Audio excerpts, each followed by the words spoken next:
Ekifo kya ssentebe wa NRM Pulezidenti Yoweri Kaguta Museveni yayiseemu nga tavuganyiziddwa era y'omu agenda okukwatira ekibiina kino bbendera ku bwa pulezidenti. Omumyuka wasooka Alhaji Moses Kigongo naye teyavuganyiziddwa. Omumyuka wa ssentebe owookubiri kyo kivuganyizibwako abantu babiri okuli Rebecca Litwala Kadaga ne Sipiika wa Paalamenti Anite Anet Among. Ku ky'omumyuka wa ssentebe ow'omumambuka kivuganyizibwako Daniel Fred Kidega, Obuwa Denson Hamson ne Sam Engola.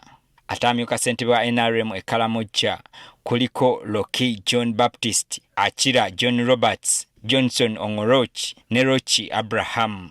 Ate amyuka ssentebe wa NRM mu Buganda kivuganyizibwako Kalisa Moses Kalangwa, Kyeswa Hakim, Sewava Mukasa Joseph Semakula, Kiwanda Godfrey Subi ne Kyeyune Kasolo. Amyuka ssentebe wa NRM mu Kampala kivuganyizibwako Maraha Singh Katongole, Salim Sadi Uhuru, Selgo Sadat ne Bukenya Collins Andrew. Amyuka ssentebe wa NRM mu Buvanjuba kuliko Mariam Naigaga, Mike Mukula ne Ochodu David Collin.